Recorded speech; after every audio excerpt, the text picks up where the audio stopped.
Bonjour à tous, bienvenue sur mon Venue Rugby France. Si vous aimez le rugby et les actualités en provenance de France, n'oubliez pas de vous abonner à la chaîne pour suivre. Impression personnelle et analyse de la situation des blessures d'Arthur Retière et de leur impact sur l'Union Bordeaux-Bègles. Chaque fois que je regarde un match de rugby, en particulier les affrontements en Coupe d'Europe, je suis toujours captivé non seulement par le rythme effréné, les attaques incessantes ou la complicité entre les joueurs, mais aussi par les histoires qui se cachent derrière le terrain, les efforts, les sacrifices, les blessures imprévues et les décisions tactiques difficiles auxquelles les entraîneurs doivent faire face. Le récent match entre l'Union Bordeaux-Bègles, UBB, et les Northampton Saints en est un exemple parfait. D'un point de vue personnel, je me suis senti à la fois chanceux que mon équipe ait remporté le match et profondément inquiet et empathique face à la situation d'Arthur Retière, un jeune joueur prometteur contraint de quitter le terrain en raison d'une commotion cérébrale. Dès le début, la victoire 50-28 contre Northampton a été un résultat impressionnant, démontrant clairement la force collective et la préparation minutieuse de l'UBB.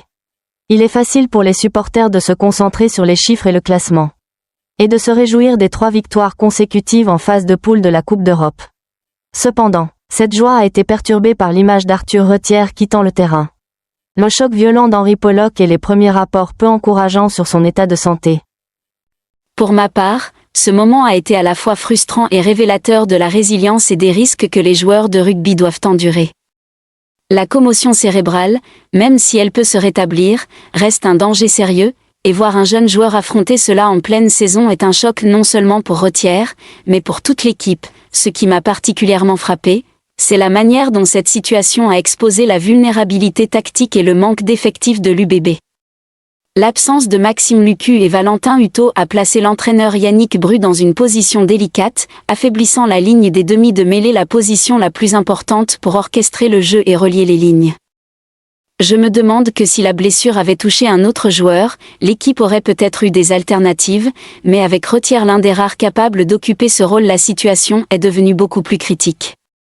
Le sentiment d'impuissance que Bru a dû ressentir à ce moment-là ne devait pas être agréable. En tant que supporter, je peux aussi ressentir cette inquiétude. Une mauvaise décision dans le choix du remplaçant peut avoir un impact direct sur le prochain match, surtout contre Bristol, une équipe forte et concurrente directe pour la qualification. Un autre point qui m'inquiète est la situation actuelle des blessures à l'UBB. Maxime Lucu doit s'absenter 3 à 5 semaines pour une entorse du genou. Valentin Hutto a subi une opération, et Martin Pagerelot vient à peine de revenir après une longue période de récupération. L'équipe se retrouve donc presque sans demi de mêlée professionnelle complètement opérationnelle. Je m'inquiète pour les jeunes joueurs comme Enzo Gour, âgé de seulement 20 ans et n'ayant jamais joué en équipe première. S'il est aligné, il sera confronté à une pression énorme. Le rugby est déjà un sport de contact dangereux. Placer un jeune joueur inexpérimenté dans une position stratégique suscite à la fois mon empathie et mon inquiétude. Empathie pour la chance de progresser, inquiétude pour le risque de blessure et la pression mentale. Je ne peux pas non plus ne pas admirer le professionnalisme du staff et des joueurs de l'UBB. Leur prudence dans l'approche du prochain match, l'évaluation de la condition de Martin Pagerelot et la préparation de solutions alternatives comme Xan Mousquet montrent une stratégie à long terme et une protection des joueurs prioritaires. Honnêtement, parfois les supporters ne voient que le résultat du match et oublient ces décisions petites mais cruciales. Si Martin Pagerelot était utilisé avant d'être complètement rétabli, le risque de rechute serait très élevé. Je me dis que c'est le moment de faire preuve de patience et de responsabilité de la part de toutes les parties, entraîneurs, joueurs et supporters. De plus, le match m'a fait réfléchir à la rudesse du rugby moderne. Le choc qui a causé la commotion de Retière n'est qu'un des nombreux contacts violents que les joueurs subissent. Le rugby n'est vraiment pas pour les faibles de cœur ou les indécis, et ces actions m'inspirent à la fois admiration et inquiétude. Je me demande si, dans les années à venir, les compétitions pourront améliorer la protection des joueurs, notamment contre les traumatismes crâniens, pour réduire les risques à long terme. Ces blessures n'affectent pas seulement la condition physique immédiate, elles peuvent aussi avoir des conséquences durables sur la santé neurologique et mentale des joueurs. Voir Arthur Retière quitter le terrain m'a laissé un mélange de sentiments, joie pour la victoire de l'équipe mais douleur pour le joueur, une émotion que je crois que tout amateur de rugby a déjà ressentie. Sur le plan tactique, cette situation offre aussi de précieuses leçons. L'UBB est confronté à un défi en termes de personnel sur un poste clé, forçant l'entraîneur Yannick Bru à évaluer soigneusement ses options. Faire jouer Enzo Gour serait une opportunité pour le jeune joueur de se montrer, mais comporte également un risque élevé. Utiliser Xan Mousquet comme remplaçant de Pagerelot pourrait permettre à l'équipe de maintenir temporairement sa structure. Mais pourra-t-il réellement s'acquitter du rôle de demi de mêlée ? La pression tactique pesant sur Bru est palpable, il doit non seulement assurer la victoire contre Bristol, mais aussi éviter d'affaiblir trop l'équipe et minimiser les risques de blessures supplémentaires. Je me demande que ferais-je si j'étais entraîneur. Oserais-je utiliser un jeune joueur inexpérimenté ou jouerais-je la sécurité en adaptant le jeu pour protéger ceux qui sont en forme ? Mes émotions à propos de la situation d'Arthur Retière sont un mélange d'inquiétude, de peine et d'empathie. Peine parce qu'il est un joueur prometteur, à un moment crucial de sa carrière, confronté à une commotion, l'une des blessures les plus dangereuses dans le sport. Empathie pour la pression mentale de devoir quitter le terrain, incertain quant à sa participation au prochain match. Inquiétude pour les conséquences à long terme sur sa santé, préoccupation partagée par tous les supporters. Je ressens aussi une colère invisible non pas contre le joueur ou l'équipe, mais contre la nature dure et risquée du rugby. D'un autre côté, je perçois un optimisme prudent de la part de l'équipe.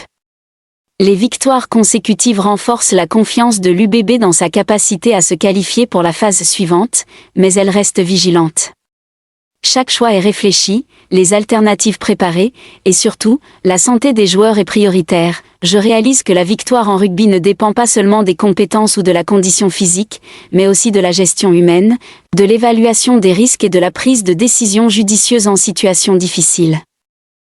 Sous cet angle, je me sens à la fois instruit et admiratif de l'esprit de l'équipe et du staff. Enfin, la leçon la plus importante que je retire de cette histoire est la fragilité et la valeur de la condition physique des joueurs dans le sport moderne. Un match peut apporter joie et fierté, mais aussi inquiétude et douleur en quelques minutes.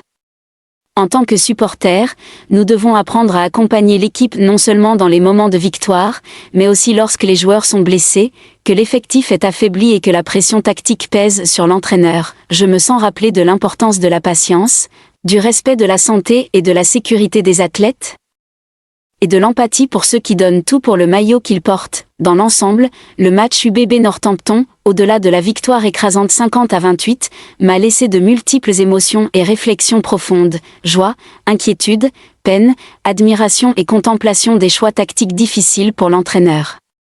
Arthur Retière, avec sa commotion, reste l'image centrale que je n'oublierai pas, un rappel de la rudesse mais aussi de l'humanité du rugby. Je me dis que, dans le sport, gagner ou perdre n'est qu'une partie de l'histoire, l'autre partie concerne l'humain, la santé, la résilience et la capacité à surmonter les difficultés, tout ce que l'UBB vit actuellement. Alors que je pense au prochain match contre Bristol, j'attends le résultat avec impatience tout en priant pour que les joueurs restent en bonne santé, en particulier ceux qui subissent la pression de remplacer un poste clé. Si l'équipe peut surmonter ce défi en toute sécurité, la victoire ne sera pas seulement une question de score, mais aussi une preuve d'esprit d'équipe, de stratégie appropriée et de capacité à surmonter l'adversité, un objectif que toute équipe espère atteindre. Bonjour et au revoir à tous. Merci à tout le monde de suivre toujours Venu Rugby France. Si vous aimez, n'oubliez pas de vous abonner à la chaîne pour nous soutenir. Un grand merci.